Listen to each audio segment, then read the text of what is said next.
சிஸ்டமிக்காக இருக்கக்கூடிய கோளாறுகள் உளவுத்துறையில் என்ன சொல்கிறாங்க, நாங்கள் வந்து அறிக்கைகளை கொடுத்துட்டோம், 3 அறிக்கைகள் கொடுத்துருக்கோம், அவருடைய உயிருக்கு ஆபத்து இருக்குன்னு. கமிஷனருக்கு போயிருக்கு, டிஜிக்கு போயிருக்கு. ஆனால் கமிஷனர் என்ன ப்ரெஸ் மீட்டில் சொல்லார், எந்த அறிக்கையும் வரலன்றார். ஆனால் உளவுத்துறையில் அதிகாரப்பூர்வமாக சொல்லலையே ஒழிய அவங்க விவரம் அறிந்தவர்கள் மத்தியில் வந்திருக்கக்கூடிய தகவல் எனக்கே தெரியும். 3 ரிப்போர்ட் போயிருக்கு, உறுதியாக சொல்ல முடியும் என்னால். அதிகாரிகள் மாற்றத்தால் பெருசாக எதுவும் நடக்குன்ற நம்பிக்கை எனக்கு சுத்தமாக இல்லை. ஏன்னா கீழே இருக்க சிஸ்டமில் நிறைய ப்ராப்ளம்ஸ் இருக்குது, எக்கச்சக்கமாக குறைகள் இருக்குது. அதை சரி பண்ணாமல் நீங்கள் பூச்சி வேலை பண்ணுறதால மட்டும் ஒன்றும் பண்ணிட முடியாது. இந்த மாதிரி வந்து பிடிச்சிருக்கோம் அப்படின்றாங்க. அதிலே 2 வருஷம் இருக்குது. அவங்க சரண்டரானன்றாங்க, இவங்க பிடிச்சோன்றாங்க. சரி, பிடிச்சிங்கன்னா 4 மணி நேரத்தில் பிடிக்கிற அளவுக்கு உங்களுக்கு செல்வாக்கு இருக்குன்னா நீங்கள் ஏன் அந்த கொலையை தடுக்கலைன்றது ஒரு கேள்வி. சரி, அதை கூட ஒதுக்கி வைப்போம், நடந்து போச்சு. நீங்கள் எங்கே பிடிச்சிங்க, எப்படி பிடிச்சிங்க, இவங்க தான் கொலையாளின்னு உங்களால் எப்படி ஐடென்டிஃபை பண்ண முடிஞ்சுது? இவ்வளவு கேள்விகள் அதில் இருக்குது. இதுக்கான பதில் என்ன உங்களுக்கு?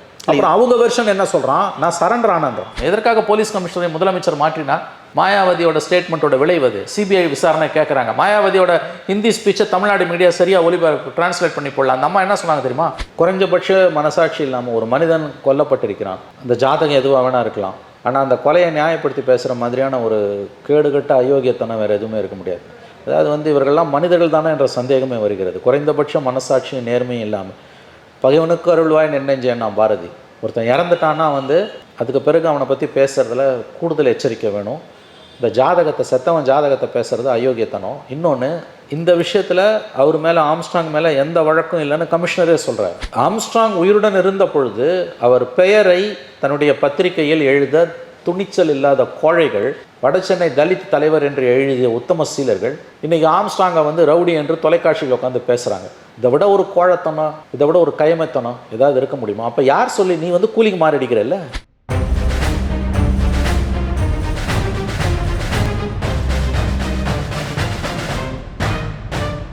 ரெட்ரோலோக்ஸ் நெஞ்சங்களுக்கு வணக்கம். நான் உங்கள் கார்த்திக். இன்றைய பொலிட்டிக்கல் பல்ஸ் நிகழ்ச்சியில் நம்மோடு இணைந்திருப்பவர் மூத்த பத்திரிகையாளர் திரு மணி அவர்கள். வணக்கம் சார். சார், கடந்த 2-3 நாட்களாக பரபரப்பாக பேசக்கூடிய ஒரு விஷயம் வந்து ஆம்ஸ்ட்ராங் அவர்களின் படுகொலை. அப்படி தான் அந்த படுகொலைக்கு பிறகான சம்பவங்கள் வந்து பெரிய அதிர்வலைகளை ஏற்படுத்துதுன்னு நம்ம சொல்லலாம். குறிப்பாக வந்து நேற்றைய தினம் ஏடிஜிபி அருண் அவர்கள் வந்து பொறுப்பேற்கிறாரு. ரவுடிகளை ஒழிப்பென்ற ஒரு சபதம் அதெல்லாம் ஏற்றுக்கிட்டு இருக்காரு. இன்னொரு பக்கம் ஆம்ஸ்ட்ராங் அவர்களின் தம்பியாகவே அறியப்படுபவர் ரஞ்சித் அவர்கள், அவர் வந்து ஒரு நீண்ட நெடிய ஒரு அறிக்கையை ஒரு ட்விட்டரில் வெளியிட்டிருக்காரு. திமுக அரசுக்கு ஒரு 7 கேள்விகள் வச்சிருக்காரு. முதற்கட்டமாக இந்த அதிரடி மாற்றத்தை எப்படி பார்க்குறீங்க? இந்த அதிகாரிகள் மாற்றம் எப்படி பார்க்குறீங்க சார்? ஆமாம், புதிய போலீஸ் கமிஷனராக அருண், ஏடிஜிபியாக அந்த அருண் நியமிக்கப்பட்டிருக்கிறார். கமிஷனராக இருந்த சந்தீப் ராத்தோர் போலீஸ் பயிற்சி கல்லூரி முதல்வராக மாற்றப்பட்டிருக்கிறார். வழக்கமாக இந்த மாதிரி ஒரு பெரிய சம்பவம் நடந்ததுன்னா கவர்மெண்ட் செய்யக்கூடிய யூஷுவல் நடவடிக்கை இது. பட் இது எப்படின்னா ஆங்கிலத்தில் சொல்லுவாங்க, அதாவது வந்து old wine in new bottle அப்படின்னு, வந்து பழைய மொந்தையில் புதிய கள், அவ்வளோதான். இது வந்து சிஸ்டம் மாறாமல் தனிநபர்களை மாற்றுறதால பெருசாக வந்து அருணோ அல்லது வந்து சந்தீப் ராத்தரோ அல்லது XYZோ மாறி மாறி போகிறது. ஏன்னா இது மியூசிக்கல் சேர், போலீஸ் ஆஃபீஸர்ஸை பொறுத்த வரைக்கும் மியூசிக்கல் சேர். இங்கேருந்து அங்கேருந்து இன்னும் ஓடிக்கிட்டே இருப்பாங்க. இப்போ டேவிட்சன் ஆசீர்வாதம் வந்த உடனே முதல்ல வந்து ஐ திங்க் உளவுத்துறை ஏடிஜிபியாக இருந்தார். அப்புறம் அவரை மாற்றி தலைமை ஏடிஜிபி, ஹெட் குவார்ட்டர்ஸ் ஏடிஜிபியாக போட்டாங்க. இப்போ மறுபடியும் அவரே வந்து லேண்ட் ஆர்டர் ஏடிஜி எல்என்டோ வந்திருக்காரு. இப்போ அருண் வந்து ஏற்கனவே வந்து சென்னையில் வந்து ஜாயின்ட் கமிஷனராலாம் இருந்தவர். ஏடிஜி எல்என்டோன்றது சிட்டி கமிஷனரை விட ஆக்சுவலாக பெரிய பதவி அது வந்து. ஆனால் ரேங்க் வந்து சந்தீப் ராத்தோர் டிஜிபி ரேங்க்கு உயர்ந்துட்டார், இவர் ஏடிஜிபி ரேங்க் தான். சிட்டியை பொறுத்த வரைக்கும் டிஜிக்கு தான் டைரக்ட் கண்ட்ரோலே ஒழிய ஏடிஜி கிடையாது. அதிகாரிகள் மாற்றுறதால பெருசாக எதுவும் மாறிடுன்ற நம்பிக்கை எவருக்கும் வேண்டாம். அதாவது வந்து கீழ் எதனால் அப்படி சொல்கிறீங்க? ஏன்னா கடந்த 3 ஆண்டுகளாக என்ன நடந்துக்கிட்டு இருக்குது உங்களுக்கு வந்து சிஸ்டமிக்காக இருக்கக்கூடிய கோளாறுகள். உளவுத்துறையில் என்ன சொல்கிறாங்க, நாங்கள் வந்து அறிக்கைகளை கொடுத்துட்டோம், 3 அறிக்கைகள் கொடுத்துருக்கோம், அவருடைய உயிருக்கு ஆபத்து இருக்குன்னு. கமிஷனருக்கு போயிருக்கு, டிஜிக்கு போயிருக்கு. ஆனால் கமிஷனர் என்ன ப்ரெஸ் மீட்டில் சொல்லார், எந்த அறிக்கையும் வரலன்றார். ஆனால் உளவுத்துறையில் அதிகாரப்பூர்வமாக சொல்லலையே ஒழிய அவங்க விவரம் அறிந்தவர்கள் மத்தியில் வந்திருக்கக்கூடிய தகவல் எனக்கே தெரியும். 3 ரிப்போர்ட் போயிருக்கு, உறுதியாக சொல்ல முடியும் என்னால். 3 ரிப்போர்ட்ஸ் வந்து ஐஜி இன்டெலிஜென்ஸ்கிட்டேருந்து கமிஷனருக்கு போயிருக்கு. ஆப்வியஸ்லி காப்பி டிஜிக்கும் மார்க் பண்ணியிருப்பாங்க. அந்த பகுஜன் சமாஜ் கட்சிக்கு வந்து ஓட்டு இருக்கா இல்லையா அதுக்கு 2வது ஒரு தேசிய கட்சியோட மாநில தலைவர். இப்போ அவர் சாவுக்கு வந்து மாயாவதி வராங்கன்னா தேசிய அளவில் அதோட இம்பேக்ட் என்ன?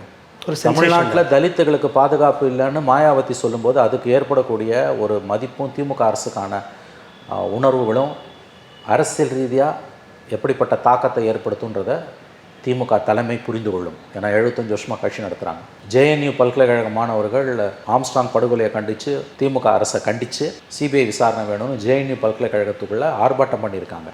இது திமுக அரசுக்கு கரும்புள்ளியா இல்லையா? ஏன்னா நீங்கள் சமூக நீதி திராவிட மாடல்னு பேசிட்டு ஜேஎன்யூ மாணவர்கள் வழக்கமாக திமுக அரசுக்கு ஆதரவாக தான் ஆர்ப்பாட்டம் நடத்துவாங்க. அது நீட்டாக ஆகட்டும், இருமொழி கொள்கையாக இருக்கட்டும், தனிநபர் சுதந்திரமாக இருக்கட்டும், எல்லாத்துலேயும். எனக்கு தெரிஞ்ச முதல் முறையாக சமீப நாட்களில் ஸ்டாலின் அரசாங்கம் வந்த பிறகு ஜேஎன்யூ மாணவர்கள் முதல் முறையாக திமுக அரசுக்கு எதிராக ஆர்ப்பாட்டம் நடத்துகிறாங்க. நான் ஏன் இது எல்லாத்தையும் உங்களுக்கு 1, 2, 3ன்னு சொல்கிறேன்னா, இந்த சம்பவத்தை தடுக்க தவறியதன் மூலமாக ஏற்படக்கூடிய பழி என்பது திராவிட முன்னேற்ற கழக அரசுக்கு, திமுக அரசுக்கு தான். போலீஸ் அதிகாரிகள் இன்றைக்கி பதவியில் இருப்பாங்க, நாளைக்கு வேறு பதவிக்கு போவாங்க, நாளைக்கு மறுநாள் ரிட்டையர் ஆகி போயிடுவாங்க. சங்கர் ஜிவால் அடுத்த வருஷம் ரிட்டையரு, சந்தீப் ராத்தூர் அடுத்த வருஷம் ரிட்டையரு, இல்லை அதுக்கு அடுத்த வருஷம் ரிட்டையரு, அருணுக்கு இன்னும் ஒரு 4-5 வருஷம் சர்வீஸ் இருக்கும். அவங்களாம் ரிட்டையர் ஆகி போயிடுவாங்க. அவங்களோட பென்ஷனு, அவங்களோட பெனிஃபிட்ஸு எதுலேயும் எந்த பாதிப்பும் வராது. ஏன் சஸ்பெண்ட் ஆனால் கூட அவங்களுக்கு இருக்கக்கூடிய எல்லா சலுகையும் அப்படியே தொடரும். 10 ஆடலி வீட்டில் இருக்கான்னா சஸ்பெண்ட் ஆனாலும் அந்த 10 ஆடலியும் வீட்டில் இருப்பான். அதனால் போலீஸ்காரர்களுக்கு, அதிகாரிகளுக்கு ஒரு குண்டுமணி அளவு கூட பாதிப்பு கிடையாது. ஆனால் பாதிப்பு யாருக்கு? அரசுக்கு தானே. இப்போ இன்றைக்கி தலித் அமைப்புகள் எல்லாம் திமுக எதிராக பேச ஆரம்பிச்சிருக்காங்கல்ல.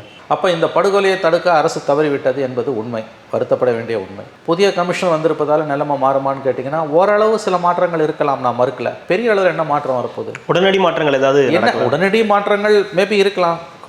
கொலைகளை அவர் தடுத்தாருனாலே பெரிய விஷயம். அந்த கமிஷனர் ரொம்ப மோசமாக தான் இருந்தார். அவர் ஸ்பாட்டுக்கே போகல. சந்தீப் ராத்தோர் இந்த மாதிரி ஒரு சம்பவம் நடந்ததுன்னா கமிஷனர் ஸ்பாட்டுக்கு போகணும், டிஜி போகணுங்க ஸ்பாட்டுக்கு, கமிஷனராக அட்லீஸ்ட் போகணும், போவே இல்லையே. அப்போ எந்த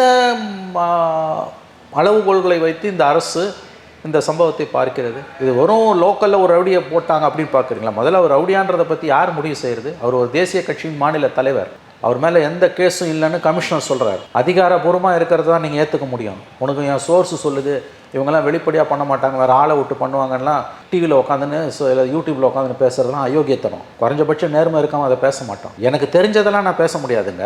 நான் பொதுவெளியில் பேசுகிறேன்னா என்கிட்ட தரவுகள் இருக்கணும். சாதாரண தரவுகள் இல்லை, மறுக்க முடியாத ஆதாரங்கள் இருக்கணும். நீதிமன்றங்களை நிற்கிற ஆதாரங்கள் இருக்கணும். இல்லாட்டி நான் பேசக்கூடாது. ஒருத்தனை பற்றி நல்லா பேசுகிறதுக்கு எந்த ஆதாரமும் வேணாம், ஆனால் ஒருத்தனை பற்றி கெட்டதாக தப்பாக பேசுகிறதுக்கு அழுத்தமான ஆதாரங்கள் இருக்கணும். இந்த குறைஞ்சபட்ச நியாய தர்மம் கூட இல்லாத சில பேர் இன்றைக்கி இந்த விஷயத்தில் அப்படியே போலீஸ் வெர்ஷனை வாந்தி எடுத்துக்கிட்டு இருக்காங்க. பத்திரிகையாளர்கள்ன்ற போர்வையில், சமூக ஆர்வலர்ன்ற போர்வையில் மக்கள் அவங்களை என்ன கண்டுப்பாங்க? ஆகவே நடந்து கொண்டிருக்கக்கூடிய இந்த சம்பவங்கள் அரசுக்கு என்ன அவப்பெயரை ஏற்படுத்தியிருக்கின்றதை பற்றி தான் நம்ம பேசணும்.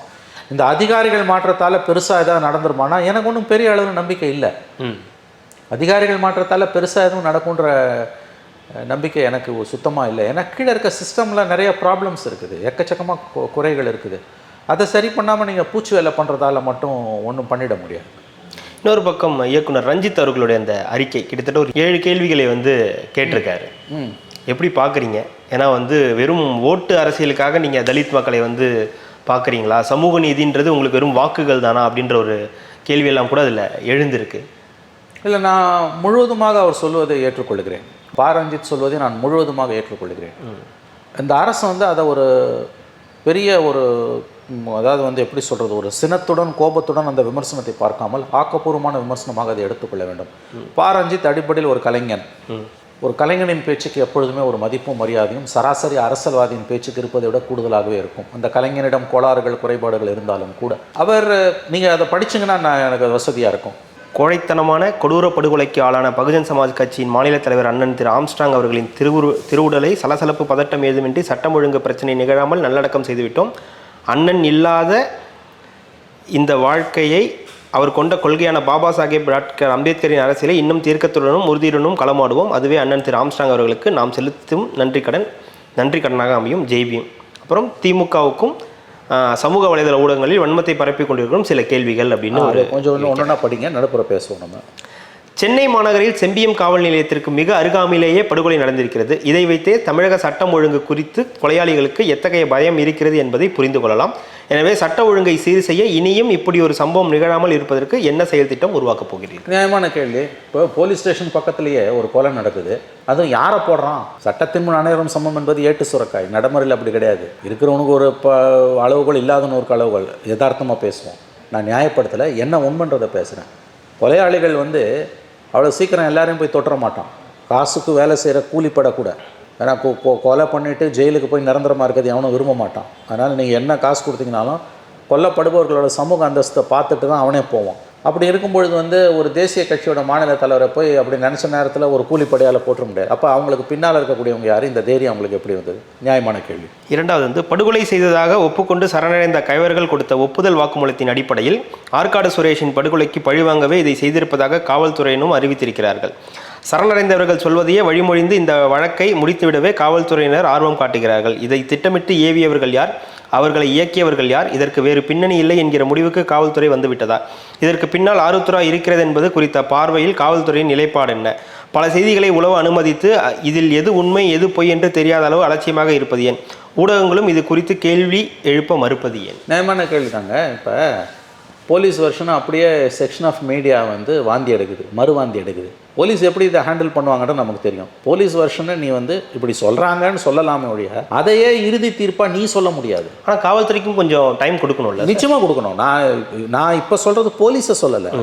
இல்லை, நீங்கள் வந்து சமூகத்தில் போலீஸ் வந்து ஒரு ஸ்டேட்மெண்ட் கொடுக்குறாங்க. ஆமாம், இந்த மாதிரி வந்து பிடிச்சிருக்கோம் அப்படின்றாங்க. அதுலேயே 2 வருஷம் இருக்குது. அவங்க சரண்டரானன்றாங்க, இவங்க பிடிச்சோன்றாங்க. ஆமாம், சரி, பிடிச்சிங்கன்னா 4 மணி நேரத்தில் பிடிக்கிற அளவுக்கு உங்களுக்கு செல்வாக்கு இருக்குன்னா நீங்கள் அந்த கொலையை தடுக்கலைன்றது ஒரு கேள்வி. சரி, அதை கூட ஒதுக்கி வைப்போம், நடந்து போச்சு. நீங்கள் எங்கே பிடிச்சிங்க, எப்படி பிடிச்சிங்க, இவங்க தான் கொலையாளின்னு உங்களால் எப்படி ஐடென்டிஃபை பண்ண முடிஞ்சுது? இவ்வளவு கேள்விகள் அதில் இருக்குது. இதுக்கான பதில் என்ன உங்களுக்கு? அப்புறம் அவங்க வெர்ஷன் என்ன சொல்கிறான்? நான் சரண்டர் ஆனன்றான். ஆமாம், இது அதிரடி கைதுன்றாங்க, சரணடைஞ்சாங்க. சரி, சரண்டர் ஆனன்னு அவன் சொல்கிறான்ல. சரண்டர் ஆனவன் எப்படிங்க போலீஸ் ஸ்டேஷனில் சரண்டர் ஆகும்? அவங்க அண்ணா நகர் போலீஸ் ஸ்டேஷனில் சரண்டர் ஆனன்னு சொல்கிறாங்க. இது வரைக்கும் எனக்கு தெரிஞ்சு நான் சொல்கிறேன், எந்த கொலையாளையும் போலீஸ் ஸ்டேஷனில் சரண்டர் ஆக மாட்டான், நீதிமன்றத்தில் சரண்டர் ஆகும். அது வெளி மாவட்டத்தில் போய் சரண்டர் ஆகும். வெளி மாவட்டத்தில் போய் தான் நீதிமன்றத்தில் சரண்டர் ஆகும். அப்படி இருக்கும்போது அவன் இங்கே சரண்டர் ஆனன்றது எப்படி ஏற்றுக்கணும்? என்ன சந்தேகம் வருது சார் இதில்? என்ன சந்தேகம்னா, அதாவது சரண்டர் ஆகிறவன் நீதிமன்றத்தில் தான் சரண்டர் ஆவான், போலீஸ் ஸ்டேஷனில் சரண்டர் ஆக மாட்டான். போலீஸ் என்ன சொல்லுது? நாங்கள் அவனை பிடிச்சோன்னுது. இது ரெண்டுத்துக்கும் இருக்கக்கூடிய முரண்பாடை நீங்கள் பார்த்தீங்கன்னா வந்து சில விஷயங்களை இப்போ நம்ம வாயால் சொல்ல முடியாது. ஏன்னா இட் இஸ் அண்டர் இன்வெஸ்டிகேஷன். நான் மறுபடியும் சொல்கிறேன், அவங்க சரண்டர் ஆனோன்றாங்க, இவங்க நாங்கள் பிடிச்சோன்றாங்க. சரிங்க, பிடிச்சிங்கன்னா எந்த இடத்துல பிடிச்சிங்க? இவங்க தான் கில்லர்ஸ்னு எப்படி ஐடென்டிஃபை பண்ணீங்க? இவ்வளோ கேள்விகள் வருது. அப்புறம் அவன் என்ன சொல்கிறான்? நான் சரண்டர் ஆனான்னு சொல்லும்பொழுது அவனுக்கு சொல்கிற வெர்ஷன் வந்து போலீஸ் ஸ்டேஷனில் சரண்டர் ஆகணும். போலீஸ் ஸ்டேஷன் எப்போ நீ சரண்டர் ஆக? நீ கோர்ட்டில் தானே சரண்டர் ஆகணும். ஆகவே இதுலேயே முரண்பாடு இருக்குது. நான் சொல்கிறது புரியுது இல்லையா? நாங்கள் சரண்டர் ஆனோன்றாங்க, நாங்கள் பிடிச்சோன்றாங்க. நீ எங்கே பிடிச்ச? நீ ஏன் வந்து போலீஸ் ஸ்டேஷனில் சரண்டர் ஆனோம்? இவ்வளோ கேள்வி இருக்குது. ஆகவே அந்த இடத்துல அடி வாங்குது. அது ஆருத்ரா மோசடியை பற்றி இப்போ ரஞ்சித் கேட்டிருக்காருல்ல, நியாயமான கேள்வி. ஆருத்ரா மோசடியை விசாரிக்கிறது சிபிசிஐடி. சிபிசிஐடி இந்த வழக்கை 1.5 வருஷமாக விசாரிக்குதுன்னா, அதனோட தொடர்ச்சியாக கொலை நடக்குதுன்னா, அந்த கொலையை தடுக்க தவறிய பொறுப்பு, தார்மீக பொறுப்பு சிபிசிஐடிக்கு தானே இருக்குது. இவன் இன்வால்டு, அவன் இன்வால்டு, அவன் இன்வால்டுன்னு யார் பேரையோ சொல்கிறீங்கல்ல. அரசியல் கட்சி தலைவர்களோட பேரை, ஆம்ஸ்ட்ராங் பேர் வரைக்கும் நீங்கள் சொல்கிறீங்க. இந்த வழக்கை விசாரிக்கிறது சிபிசிஐடி. அப்போ இந்த படுகொலைகள் இதை நோக்கி இந்த வழக்குல ஆருத்ரா மோசடியில் ஆயிரக்கணக்கான கோடி மோசடியில் வந்து இன்வால்வ் ஆனவங்க இவ்வளோ பேர்னும் போது அவங்கள நோக்கி இந்த கொடுங்கரங்கள் நீடும் போது அவங்கள பாதுகாக்க தவறியதற்கான தார்மீக பொறுப்பு உங்களுக்கு தானே வந்து சேரும். அதாவது பேரலாக மீடியாவில் வந்து ஒரு ட்ரையலை வந்து போலீஸ் நடத்துது. வழக்கமாக எதிர்கட்சிகள் நடத்துவாங்க. இந்த தடவை போலீஸே நடத்துது. இந்த கொலை இவன் தான் பண்ணான், இப்படி தான் பண்ணான், இதில் முடிச்சிட்டான். அன்றைக்கே தீர்ப்பு எழுதிட்டாங்க. 24 ஹவர்ஸில் ஜட்ஜ்மெண்ட் கொடுத்தாச்சுங்க. அது அப்படியே போலீஸ் வெர்ஷனை வந்து சமூக வலைதளங்களில் பேசக்கூடியவங்க அப்படியே வாந்தி எடுத்துக்கிட்டு இருக்காங்க. நான் ஒத்துக்கிறேன், இது வந்து போலீஸுக்கு டைம் கொடுக்கணுன்றதை நான் ஒத்துக்கிறேன். பட் இப்போயே வந்து நீங்கள் வந்து சரண்டரானவன் தான் கல்பிரிட்ஸ்னு எதை வச்சு சொல்வேன்? இன்னொன்றுங்க, சரண்டரானவன் வந்து பண்ணா, அந்த ஆயுதங்கள் இருக்குது, அவன் பண்ணான்னு இருந்தாலும் எய்தவனுக்கு அம்பனோவானன்வான். கொலை பண்ணுறான்னா, கொலை பண்ணுறவன் கூலிக்கு பண்ணானா, கூலிக்கு மாரடிக்கிறவனா, அல்லது அவன் பின்னால் இருக்க மோட்டிவ் என்ன? அந்த சுரேஷ், ஆற்காடு சுரேஷ் கொலை வழக்கில் வந்து எஃப்ஐஆரில் வந்து ஆம்ஸ்ட்ராங் பேர் இருக்கான்னு தெரியல. இவ்வளோ நாள் அந்த கொலையில் ஒரு பேர் இருக்கா இல்லையான்றது வெளி உலகத்துக்கு தெரியாமல் இந்த கொலை நடந்த பிறகு தான் அது தெரியுது. ஆகவே ரஞ்சித் எழுப்பியிருக்க கேள்வி சரியான கேள்வி தான். நீ ஆருத்ரா கொலைன்னா, ஆருத்ரா கேஸ்னால் அதோட டீட்டெயில்ஸ் என்ன? ஆருத்ரா, நான் இன்னமும் சொல்கிறேங்க, ஆருத்ரா கேஸை விசாரிக்கிறது சிபிசிஐடி. அப்போ சிபிசிஐடி 1.5 வருஷமாக அதை விசாரிக்கிறான்னா, நீங்கள் இதை நோக்கி நகரும்னு தெரிஞ்சு ப்ரொடெக்ட் பண்ணி 2 கன்மனை போட்டிருந்தா கிட்டே வந்து ஓடி இருப்பாங்க. ஒரு உயிரை நீங்கள் காப்பாற்றிருக்கலாம்ல. இதில் அரசியல் ரீதியாக உங்களுக்கு பின்னடைவு வரும்னு தெரிஞ்சோம். நீங்கள் இதுக்கு பெரிய அளவில் அரசியல் ரீதியாக வேலை கொடுத்துக்கிட்டு இருக்கீங்க. அதை ஞாபகம் வச்சுக்கோங்க. எதற்காக போலீஸ் கமிஷனரை முதலமைச்சர் மாற்றினா? மாயாவதியோட ஸ்டேட்மெண்ட்டோட விளைவது. சிபிஐ விசாரணை கேட்குறாங்க. மாயாவதியோட ஹிந்தி ஸ்பீச்சை தமிழ்நாடு மீடியா சரியாக ஒளிபரப்பு டிரான்ஸ்லேட் பண்ணி போடலாம். அந்த அம்மா என்ன சொன்னாங்க தெரியுமா? இந்த படுகொலையில் மாநில அரசுக்கு சம்பந்தம் இல்லை என்றால் சிபிஐ விசாரணைக்கு மாற்றுங்கள். நீங்கள் உண்மை குற்றவாளிகளை கண்டுபிடிக்கல் அப்படி கூட அந்த அம்மா சொல்லலை மாயாவதி. அவங்க சொன்ன வார்த்தை சரியான வார்த்தை. அது ஹிந்தியில் பேசுனதால இங்கே சரியா வரல. இந்த படுகொலையில் மாநில அரசுக்கு எந்த தொடர்பும் இல்லை என்றால் நீங்கள் சிபிஐ விசாரணைக்கு மாற்றுங்க. இது எவ்வளோ பெரிய குற்றச்சாட்டு. அதான் ஜேஎன்யூ மாணவர்கள் ஆர்ப்பாட்டம் பண்ணுறாங்க. யாருக்கு? ஸ்டாலின் அரசாங்கத்துக்கு எதிராக. தமிழ்நாட்டில் தலித்துகளுக்கு எங்களுக்கு பாதுகாப்பு இல்லைன்னு ஜேஎன்யூ மாணவர்கள் ஆர்ப்பாட்டம் பண்ணுறாங்க. நீங்கள் கமிஷனை ஏன் மாற்றுறீங்க? அப்போ இதனோட விளைவு தானே இது. அப்போ இது சீரியஸ் மேட்டர் தானே இது. ஆகவே ஆருத்ரா இஷ்யூவை கொண்டு வந்து ஒரு கிளப்பும் போது ஆருத்ரா இஷ்யூவில் நீங்கள் ப்ராப்பர் இன்வெஸ்டிகேஷன் பண்ணலைன்றதோட விளைவு தான் இது. உங்கள் அளவுகோல் கட்டி போய் பார்த்தாலே உங்கள் ஏஜென்சி தானே விசாரிக்குது. எவன் பேரையோ சொல்கிறீங்கல்ல. ஆகவே இது இந்த பூச்சி வேலை பண்ணி ஒரு நான் மறுபடியும் சொல்கிறேன் கார்த்தி, பேரலல் ட்ரையலை வழக்கமாக எதிர்க்கட்சிகள் நடத்தும். இந்த எதிர்க்கட்சிகள் தமிழ்நாட்டில் சுணக்கமாக இருக்குது, சோர்ந்து போயிருக்குது. மூன்றாவது என்ன வைக்கிறாருன்னா, சமீப காலமாக தலித் மக்களுக்கும் தலித் தலைவர்களுக்கும் இருக்கும் அச்சுறுத்தலை அரசு எப்போது கவனிக்கப் போகிறது? அவர்களின் பாதுகாப்பை எவ்வாறு உறுதி செய்ய போகிறது? தலைநகரில் தலித் மக்களின் பாதுகாப்பு அரணாக விளங்கிய மாபெரும் தலைவரையே மிக சுலபமாக கொள்ளக்கூடிய சூழலை இந்த அரசு உருவாக்கி வைத்திருக்கிறது என்றால் தமிழ்நாட்டில் உள்ள மற்ற கிராம நகரங்களை நினைக்கும் போது அச்சம் ஏற்படுகிறது. இந்த பதற்றத்தையும் அச்சுறுத்தலையும் களைய தமிழக அரசிடம் என்ன திட்டங்கள் இருக்கு என்பதை தெரியப்படுத்த வேண்டும். இப்போ தலித்துகளுக்கு எதிரான கொடுமைகள் கடந்த 3 ஆண்டுகளாக தமிழ்நாட்டில் அதிகரிச்சிருக்கின்றத குவாலிட்டேட்டிவான இன்சிடென்ட்ஸ் மூலமாக நம்ம பார்க்கலாம். மேல் பாதியில் என்ன நடந்ததுன்னு தெரியும். தலித்துகளுக்கும் வன்னியர்களுக்கும் இடையிலான அந்த கோயில் நுழைவு ஆலய நுழைவு போராட்டத்தில் அவங்களுக்கு தலித்துகளுக்கு விட முடியாதுன்னு சொன்னப்போ கோயிலை இழுத்து பூட்டினது மாவட்ட நிர்வாகம். வெட்கங்கெட்ட செயல். நம்ம ஏற்கனவே பேசியிருக்கோம் அதை பற்றி. ஒரு வெள்ளிக்கிழமை அன்றைக்கி கலெக்டர் சொல்கிறார், ஒரு நாள் டைம் கொடுக்குறேன், திங்கக்கிழமை நான் வருவேன், எல்லாரும் நீங்கள் ஒத்துக்குள்ள வைக்கலாம், நானும் எஸ்பியும் திறந்துக்கிட்டு கூட்டு போனார். வழக்கமாக அப்படி தான் பல நூற்றுக்கணக்கான இடங்களில் ஆலய நுழைவு போராட்டத்தை அப்படி தான் மாவட்ட நிர்வாகம் அணுகியிருக்கு. திங்கக்கிழமை வந்து கோயில் இழுத்து பூட்டானுங்க. தலித்துகளுக்கு இடம் இல்லைன்னா வன்னியர்களுக்கு இடம் இல்லை, யாருக்கும் இடம் இல்லை. இது சமூக நீதினு வெக்கம் கட்டி திமுக செய்தி தொடர்பாளர்கள் டிவியில் பேசுகிறானுங்க. இந்த அளவுக்கு கேவலமாக போயிருக்கு சமூக நீதி ஆட்சி, திராவிட மாடல் ஆட்சி. நாங்குநேரி இன்சிடென்ட் என்ன நடந்ததுன்னு உங்களுக்கு தெரியும். மாணவன் ஒரு சின்ன பையன் 13 வயசு பையனை எப்படி வெட்டி போட்டாங்கன்னு தெரியும். அவன் அதிர்ஷ்டவசமாக உயிர் தப்பினான். 3வது இன்சிடென்ட்டு சிபிஎம் ஆஃபீஸை அடித்து உடைச்சது. ஒரு கட்சி அலுவலகத்தை ஒரு கும்பல் போய் அடித்து உடைக்குது. கலப்பு திருமணத்தை பண்ணாங்க.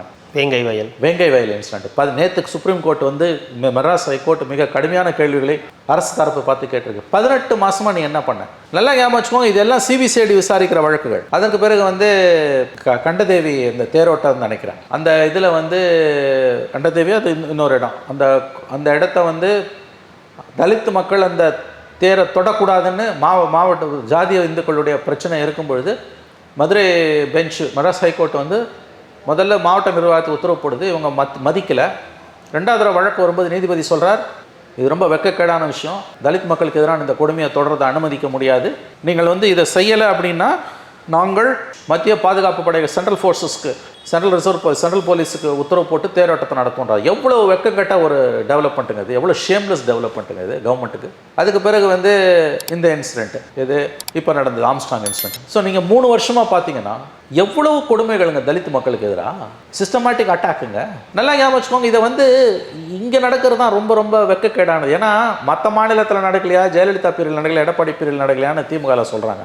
அவங்க யாரும் நாங்கள் தான் உலகத்திலே வசந்தவங்கன்னு உங்களை மாதிரி சொல்லிக்கல. திராவிட மாடல் ஆட்சி, சமூக நீதி, இதுவாங்க சமூக நீதி. அந்த இடத்துல தான் ரஞ்சித் கேட்குற கேள்வி ரொம்ப நியாயமான கேள்வி. எல்லா மாநிலத்திலையும் நடக்கிற நல்லது கெட்டது தான் தமிழ்நாட்டில் நடக்குது. கூடையோ குறையவோ பெரிய வித்தியாசம் ஒன்றும் இல்லை, நான் ஒத்துக்கிறேன். சட்டம் ஒழுங்கு சீரழிவுன்றதை நான் ஏற்றுக்கல. லா அண்ட் ஆர்டர் கொலாப்ஸ் கண்டிப்பாக கிடையாது. சட்டம் ஒழுங்கு பிரச்சனை இல்லை, சட்டம் ஒழுங்கு சீரழிவு இல்லை, சட்டம் ஒழுங்கு பிரச்சனை இருக்கு. லா அண்ட் ஆர்டர் கொலாப்ஸுக்கும் என்ன வித்தியாசம் சார்? பிரச்சனை சீரழிவு அது பெரிய அளவில் நடக்கும். சட்டம் ஒழுங்குனா நீங்க வெளியிலே போக முடியாது, இன்னும் பெரிய அளவில் வந்து அடித்தடி நடக்கும், வன்முறை இருக்கும், பொதுமக்களுக்கே பெரிய அச்சுறுத்தல் இருக்கும், குற்றச்செயல்களோட எண்ணிக்கை அதிகமாக இருக்கும். லா அண்ட் ஆர்டர் கொலாப்ஸ்ன்றதுக்கு நிறைய அளவுகோல்கள் இருக்குது. போலீஸுக்கே பாதுகாப்பு இருக்காது, உங்களுக்கு இன்ஸ்டிடியூஷன்ஸ் எல்லாம் பாதிக்கப்பட்டிருக்கும். அந்த மாதிரி எதுவுமே தமிழ்நாட்டில் நடக்கலை. நம்ம ஒன்றும் முட்டாள்தனமாக வந்து சில எதிர்க்கட்சிகள் சொல்கிற மாதிரி சட்டம் ஒழுங்கு முற்றிலும் சீரழிந்து விட்டதுன்னு நம்ம சொல்லலை. நான் சொல்லலை. எல்லா மாநிலத்திலையும் நடக்கிறது தான் இங்கேயும் நடக்குது, கொஞ்சம் கூட நடக்க ஆரம்பிச்சிருக்குது. இப்படியே தொடர்ந்துதான் லா அண்ட் ஆர்டர் கொலாப்ஸில் போய் முடியும். ஆனால் ஏன் உங்கள் மேலே இந்த ஆட்சியாளர்கள் மேலே மக்களுக்கு கோவம் வருதுன்னா, 3.5 வருஷமாக என்ன பேசுறீங்க நீங்கள்? சமூக நீதி அரசு அவங்க பேசிய வார்த்தைகள்லேருந்து தான் இது, அதுதான் இந்த கோவத்தை கூட்டுதுன்ற. நான் நீங்கள் ஹை மாரல் கிரவுண்ட் எடுக்கிறீங்களே. ஏங்க கலைஞரோ ஜெயலலிதாவோ எடப்பாடி கூட இப்படி பேசலைங்க. சமூக நீதி ஆட்சி திராவிட மாடல் ஆட்சிங்களா?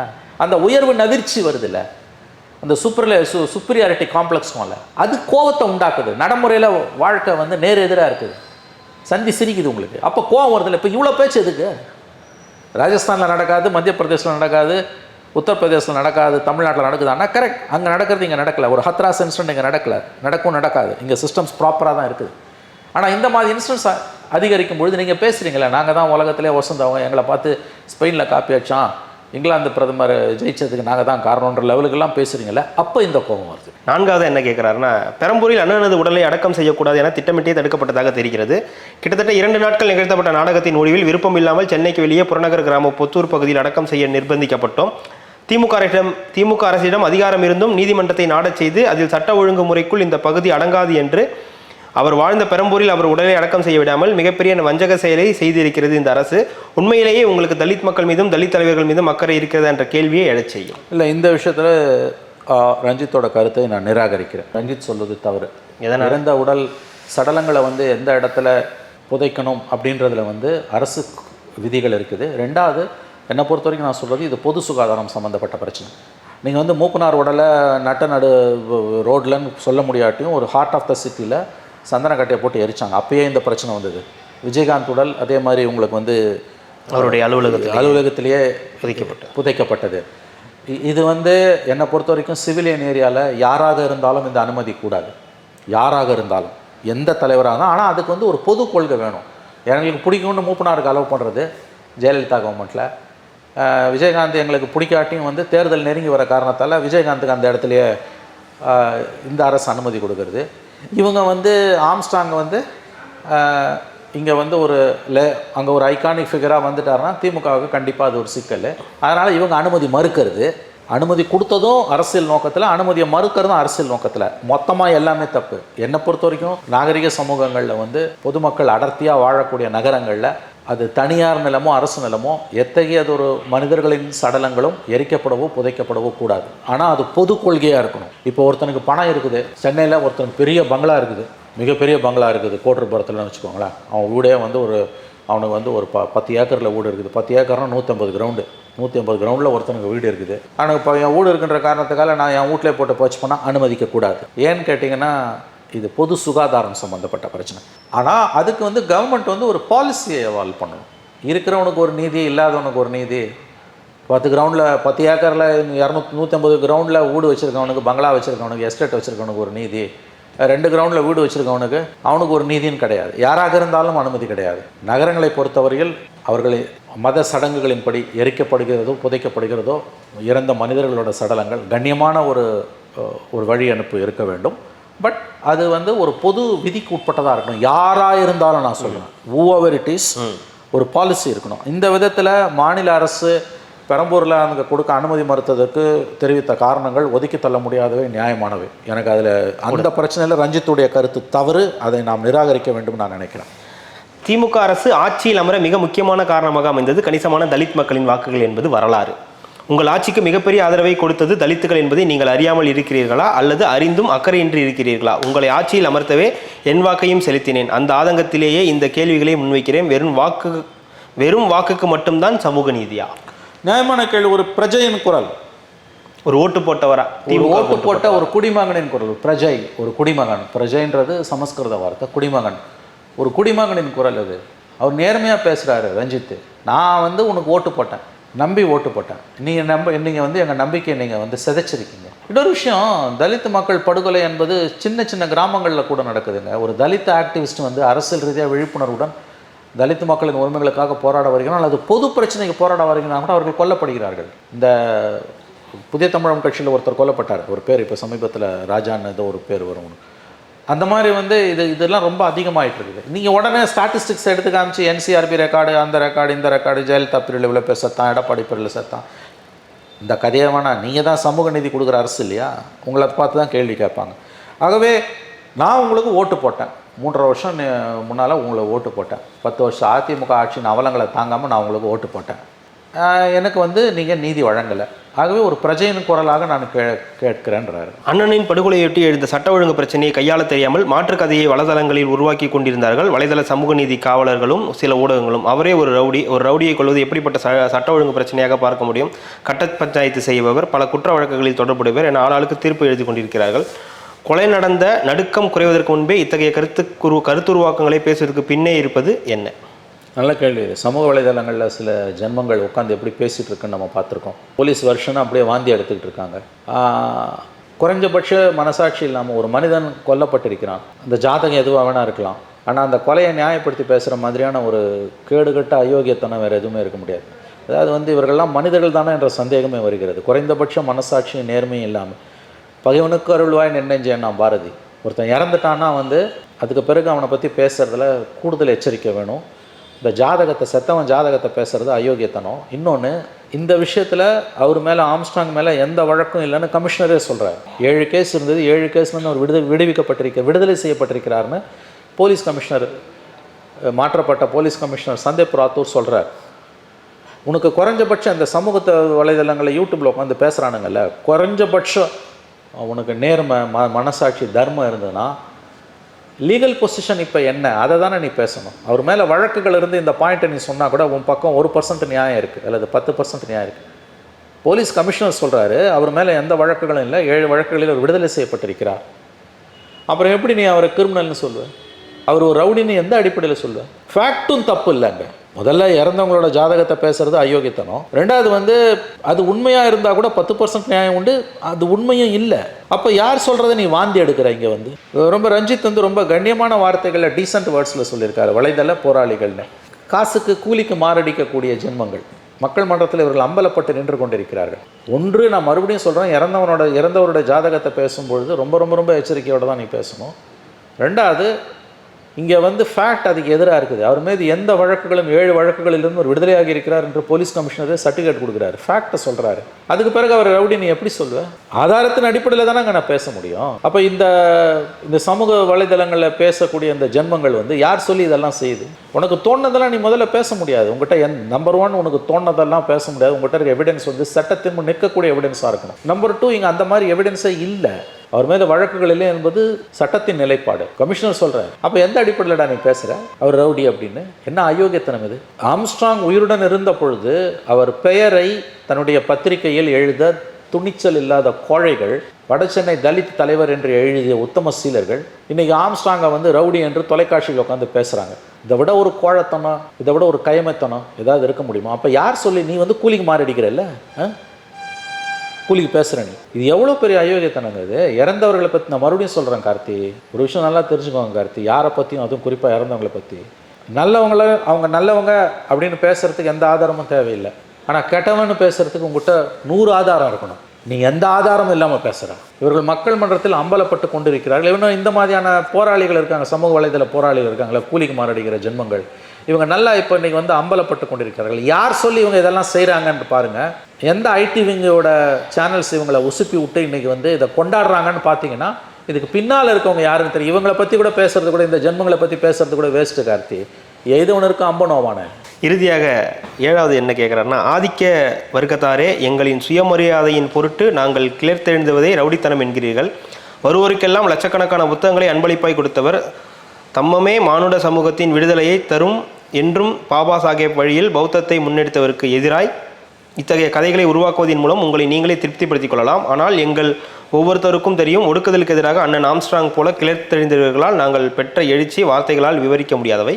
முடிவாக, சிறுவயது முதலே அண்ணனின் அன்பில் ஈர்க்கப்பட்டவன் நான். திரைத்துறையில் நான் வந்த பிறகு என் வளர்ச்சியிலும் பாதுகாப்பிலும் என்னாலும் அக்கறை கொண்டு என்னை பாதுகாப்பு வளையத்தில் வைத்திருந்தவர். பாபா சாஹேப் அம்பேத்கரின் அரசியல் பாதையில் எவ்வித சமரசமுமின்றி தன்னை அர்ப்பணித்துக் கொண்டவர். அண்ணனை இழப்பது என்பது என் வாழ்நாளில் மிகப்பெரிய பின்னடைவாகவே நான் கருதுகிறேன். இதை சரி செய்ய அவரின் பேச்சுகளும் சிந்தனைகளுமே எங்களை வழிநடத்தும். ஜெய்பீம் அப்படின்னு முடிச்சிருக்காரு. ஒரு தலித் லீடருடைய மரணம், அந்த சமூகத்திலிருந்து வந்த ஒரு கலைஞன், அந்த கலைஞனின் வேதனை குரல் இது. ஆம்ஸ்ட்ராங் மேலே விமர்சனங்கள் இருக்கலாம், நான் மறுக்கலை. நான் அவரை பற்றின செய்திகள் நெகட்டிவான செய்திகளும் கொண்டு தான் இருக்கின்றன, நான் அதெல்லாம் மறுக்கலை நான். பட் பாசிட்டிவ் சைடும் நிறையா வருது. அவரால் படித்தவங்க நிறைய பேர் அவரால் படித்து வழக்கறிஞர்களாக வந்திருக்காங்க. ஒரு அரசியல் தலைவராக இருந்திருக்காரு. அப்படி இருக்கும் பொழுது இத்தகைய முறையில் அவருக்கு முடிவு வருவது என்பது கண்டிப்பாக ஏற்க முடியாது. எந்த பிரச்சனையிலுமே நம்ம லார்ஜர் பிக்சர் என்னன்னு பார்க்கணும். இந்த பிரச்சனையில் பார்க்க வேண்டியது சீரழிந்து சந்தி சிரிக்கக்கூடிய தமிழகத்தின் சட்டம் ஒழுங்கு தானே தவிர ஆம்ஸ்ட்ராங்கோட ஜாதகம் கிடையாது. இது நம்பர் 1. நம்பர் 2 ரஞ்சித் என்கின்ற ஒரு கலைஞன், ஒரு வளர்ந்து வரக்கூடிய இளம் கலைஞன், அந்த தலித் சமூகத்திலேருந்து வந்தவர். அவர் இந்த சினிமா துறையில் இப்போ ரஜினிகாந்த் மாதிரி சூப்பர் ஸ்டார்ஸை வச்சு படம் எடுக்கக்கூடிய அளவுக்கு உயர்ந்திருக்காருன்னா அது மாபெரும் சாதனை. ஏன்னா அந்த துறையில் மேலே வர்றது எவ்வளோ கடினம்னு நம்ம எல்லாருக்குமே தெரியலும். அதுலேயும் ஆதிக்க சாதிகளோட இடைநிலை சாதிகள், ஆதிக்க சாதிகள், அவங்களோட கட்டுப்பாடு எந்த அளவுக்கு அங்கே இருக்குதுன்றது தெரியும். கட்டமைப்பு ரீதியாக எல்லா துறைகளும் இருப்பது போல தான் சினிமா துறையிலும் தலித்துகளுக்கு எதிரான போக்கு டாப் டு பாட்டம் இருக்குன்றதும் நமக்கு தெரியும். அதெல்லாம் மீறி அவரால் ஒரு இளம் வயதிலேயே ஒரு சூப்பர் ஸ்டாரை வச்சு ஒரு படம் எடுக்க முடியுதுன்னா அவர் சாதித்திருக்கிறார். ஒரு வளர்ந்து வரக்கூடிய ஒரு இளம் கலைஞன். அவருடைய இந்த கேள்விகளை ஒடுக்கப்பட்ட தலித் சமூகத்தின் கேள்விகளாக மட்டும் எடுத்துக்கொள்ளாமல், ஒரு கலைஞனின் கேள்வியாக மட்டும் எடுத்துக்கொள்ளாமல், ஒட்டுமொத்த சமூகத்தின் குரலாக தமிழக அரசும் முதலமைச்சர் மு.க. ஸ்டாலினும் எடுத்துக்கொள்ள வேண்டும், கவனத்தில் கொள்ள வேண்டும். தலித் மக்களுக்கு எதிரான கொடுமைகளை நிறுத்துவதற்கு தீவிரமான நடவடிக்கைகளை போர்க்கால அடிப்படையில் ஸ்டாலின் அரசு மேற்கொள்ள வேண்டும் என்பதுதான் என்னுடைய விருப்பம், என்னுடைய வேண்டுகோள். ஒரு இடத்துல உங்கள்கிட்ட ஸ்கிப்பான எதிர்கட்சிகளுடைய அந்த அரசியல் எப்படி பார்க்கப்படுது? இல்லைங்க, கூட்டணி கட்சிகளுடைய அந்த எதிர்ப்புன்றதை எப்படி இருக்கு இந்த இந்த இந்த பர்டிகுலர் விஷயத்தில்? நல்ல கேள்வி. அதாவது எதிர்கட்சிகளோட அரசியல் இப்போ பாமக, குறிப்பாக அதிமுக, பாமக, பாஜகலாம் யூஸ்வலான அப்போசிஷன் பாலிட்டிக்ஸ். அதில் எந்த தவறும் கிடையாது. நாங்கள் எதிர்கட்சிகள் அரசியல் செய்ய தான் இருக்கோம், அவியல் செய்யவா இருக்கோம். இதே முதலமைச்சர் எதிர்கட்சி தலைவராக இருக்கும்போது பேசியதை இங்கே நினைவு கூற விரும்புகிறேன். அதனால் எடப்பாடியோ ராமதாஸோ அண்ணாமலையோ பேசினதில் எந்த தவறும் கிடையாது. அவங்க தங்களுடைய ரோலை ப்ளே பண்ணியிருக்காங்க. இல்லை சார், வரேன். இல்லை, என்னன்னா சரியாக செஞ்சுருக்காங்களா? இன்னும் இல்லை, வரேன். சரியாக செய்யலை, இன்னும் அழகாக செஞ்சுருக்கணும். இதே எதிர்கட்சியாக திமுகவும் ஆளுங்கட்சியாக அதிமுகவும் இருந்து இப்படி இதே ஆம்ஸ்டாங் சம்பவம் நடந்திருந்துன்னா திமுக அதை பிரமாதமாக அரசியல் பண்ணியிருக்கோம். அந்த இடத்துல அக்ரஸிவாக தன்னோட ரோலை ப்ளே பண்ண எதிர்கட்சிகள் தவறிவிட்டன என்பது தான் யதார்த்தம். இதில் இன்னொரு இன்ட்ரெஸ்டிங்கான ஃபேக்டர் என்னென்னா, திமுக கூட்டணியில் இருக்கக்கூடிய காங்கிரஸும் விடுதலை சிறுத்தைகளும் மாயாவதியோட ஒரே மேடையில் நிற்கிறாங்க. அவங்களுக்கு மொழி புரிஞ்சாலும் புரியாட்டியும் இந்த கருத்தோடு அவங்க ஒப்புக்கொண்டு போகிறார்கள் என்பது அதற்கு பிறகு 2 நாட்களாக ஒரு மௌனம் காட்டுவதிலிருந்து நம்ம புரிந்து கொள்ளலாம். அது என்னன்னா, மாயாவதி நான் சொன்னேன் இல்லையா, ஹிந்தியில் சரியாக இங்கே தமிழ்நாட்டில் தமிழ் ஊடகங்களில் பேசப்படலைன்னு. மாயாவதி தெளிவாக என்ன சொல்கிறாங்க, மாநில அரசுக்கு இந்த படுகொலையில் சம்பந்தம் இல்லை என்றால் நீங்களாவே இந்த வழக்கை சிபிஐ விசாரணைக்கு ஒப்படைத்து விடுங்கள்ன்றாங்க. முதலமைச்சர் மற்றும் மாநில அரசுக்கு எதிராக இப்படி ஒரு சீரியஸ் குற்றச்சாட்டை மாயாவதி வைக்கும் பொழுது அவருடைய அருகில் நின்று கொண்டிருந்தவர்கள் இந்தியா கூட்டணியில் இருக்கக்கூடிய திருமாவளவனும் செல்வ பெருந்தகையும். அவங்களுக்கு ஹிந்தி தெரியலன்னு ஒரு வாதத்துக்கு எடுத்துக்கிட்டாலும் இப்போ இந்த சம்பவம் நடந்த 48 மணி நேரம் ஆகுது, இன்னமும் அவர்கள் வாய் திறக்காதன் மூலம் மாயாவதியின் கருத்தில் அவர்களுக்கு உடன்பாடு என்று தான் நாம் எடுத்துக்கொள்ள வேண்டும். இந்த சம்பவத்தில் இருக்கக்கூடிய ஒரு இன்ட்ரெஸ்டிங்கான டெவலப்மெண்ட் என்னன்னா, 2 நாட்களாக அங்கே விசிகாவும் செல்வ பெருந்தகையும் ஒரே மேடையில் நிற்கிறாங்க. விசிகா நிற்கிறத கூட புரிஞ்சுக்கலாம். செல்வ பெருந்தகை தமிழ்நாடு காங்கிரஸ் கமிட்டி தலைவர் 2 நாளாக ஆம்ஸ்டாங்கோட பூத உடல் வைக்கப்பட்டிருந்த அந்த இடத்தில் இருப்பது என்பது திமுக அரசின் மீதான அவர்களுடைய அதிருப்தி என்று தான் நாம் புரிந்து கொள்ள வேண்டும். இது எல்லாத்தையுமே ஒரு எச்சரிக்கை மணியாக மாநில அரசு எடுத்துக்கொள்ள வேண்டும். 40 சீட்டு ஜெயிச்சிட்டோன்ற எண்ணத்தில் இருப்பார்களே, ஆனால் இது போன்ற சம்பவங்கள் 26 திமுகவுக்கு பெரும் சவாலாகத்தான் உருவெடுக்கும். கண்டிப்பாக சார். ஆம்ஸ்டாங் அவர்களின் படுகொலையும் அதை தொடர்ந்து ரஞ்சித் அவர்கள் எழுப்பிய கேள்விகளும், எதிர்கட்சிகளாக இருக்கட்டும் கூட்டணி கட்சிகளாக செய்த விஷயங்களாகட்டும், பலவற்றை பற்றி பல தகவல்களை பகிர்ந்தமைக்கு ரெட்ரோக்கின் சார்பாக மிக்க நன்றி.